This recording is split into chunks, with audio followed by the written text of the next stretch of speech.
Tôi có nước xã đâu nhỉ? Tôi nước xã thay Khánh à.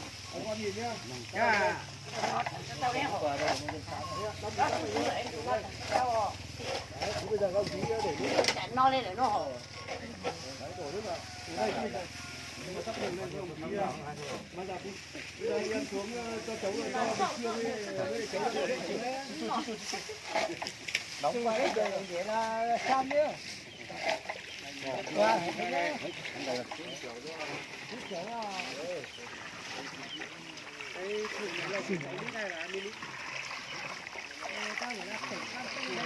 hai mươi lít 20 lít là vừa đúng đâu của nó. Nóng quá nhăn mặt. Vôi bột đâu? Vôi bột có chưa? Bỏ vôi bột ra ngoài này đi. Không mình thấy có thể rồi đấy. Biết tỏ con không ạ? Đây lắp vào, đây lắp vào đi. Đấy. Rồi đây lắp vào đi. Có cần phải khoáng hay là Không cần khoáng, không cần lắc, chỉ lắc lên thôi. lắp cho đều đi. Về đi tên nào là được rồi. Vậy mình cho trước với đổ nước vào thì chắc là Vào cho nước và đổ nước vào nó sẽ sóc lên rồi. Các ông chí mang cái vôi bột để róc ngoài đây.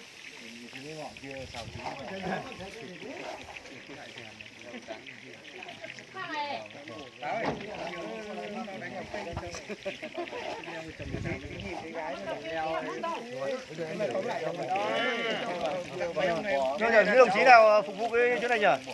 Đang kín rồi, đang kín thôi. Không kín, lên vào đâu à? Quả quá tốt. Ông đấy nó cho khách bo cũng thế đó. Cái này nó tự đi lấy ở trên này, chưa có phải bố mẹ đi đâu. Họ có trên màu phát triển này.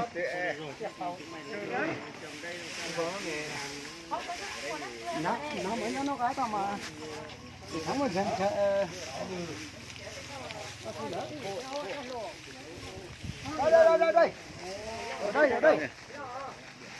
đây vua thì lên ở đây.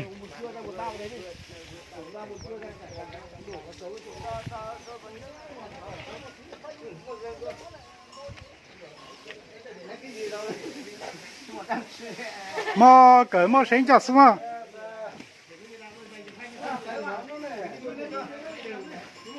Cái mà sinh chặt sao?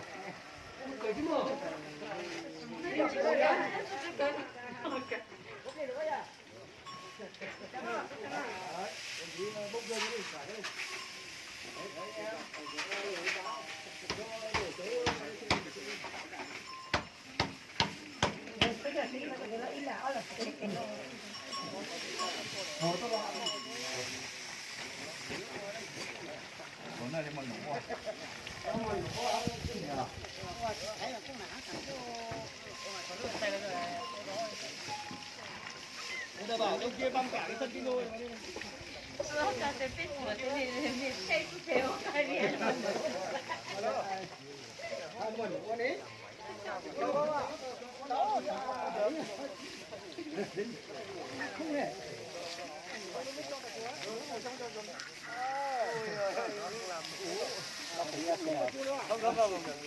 Chả là sinh thì chả. Rồi, một đưa rồi. Một đưa rồi, bây giờ cho một đưa vào đây. Bây giờ cái bạn kia phun đi, vừa phun đi. Bạn cứ phun đi. Cứ phun cho anh em thôi. Cái đó. Đấy, cứ phun đi.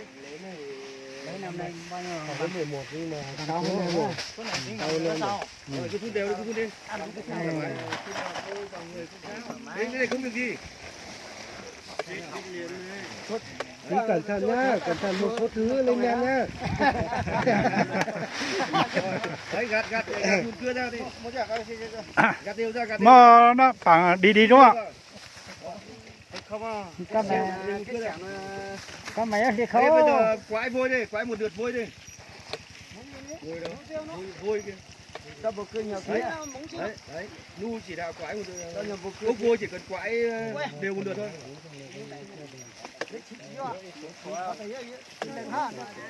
Đấy. Quãi một lượt thôi, còn nó còn nhiều lượt mà quãi nhiều lượt thôi.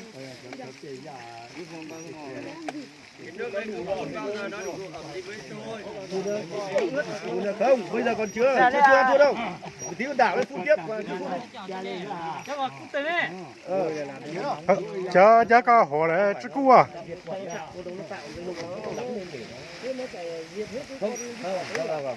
Cho nhau một cười đi. Cháu để chạy. Không phải mục mà nó có những kỹ thuật sinh học này nó không. Mất sáng phải cắt thôi. Ô, một bộ cơ con má. Thế được rồi, anh em quay một lượt phun như thế được rồi. Xong bây giờ nhá, đảo lên vừa phun, vừa một người phun thì cứ phun. Bây giờ ông chí đảo từ dưới lên trên đi. Đảo lộn từ dưới lên trên đi. Đảo lộn đấy. Bây giờ Chỉnh ơi, cái chỗ họ đảo cái phun đi. Đấy, họ đảo phun đi, đấy. Đấy. Đấy, nó làm như thế. Đấy, đồng chí Lu nhìn thấy làm như này để chỉ đạo các bản này, các xã nhá. Mô hình này báo cáo với các đồng chí là đồng chí ở huyện là giao đồng chí Lu. Đấy. Đấy, Lu đây nhìn thấy làm. Cứ phun đi đây. Chỉnh ơi, phun ở trong chỗ khu anh em này đây. Phun đều vào. Cứ phun mạnh vào. Phun bao giờ thấy nó ướt là được rồi, làm bắt đầu mới. Mà lâu thông kỹ sao tỏa ở đây có để lâu thông à ta chỗ để chúng à.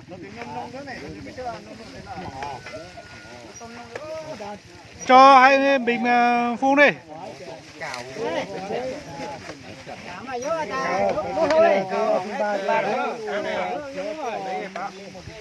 Phun mạnh đi, cái phải pha một bình nữa đấy. Không phun không là thua. Một người phun khả năng là không kịp. Anh em cứ đảo từ từ nữa để cho chỉnh nó phun cho đều.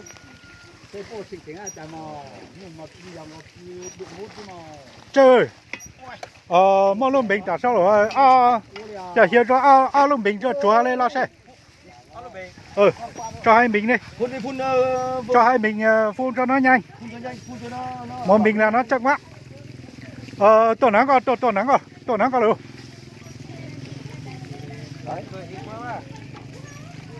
Khi cái chỗ này đã ẩm hết rồi nhá, công chí gạt ra làm bẻ khác nhá.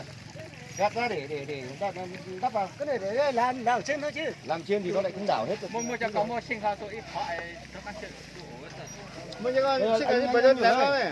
Đi nó đều hết rồi gạt. Gạt vào. Xin cái ra bên đó này.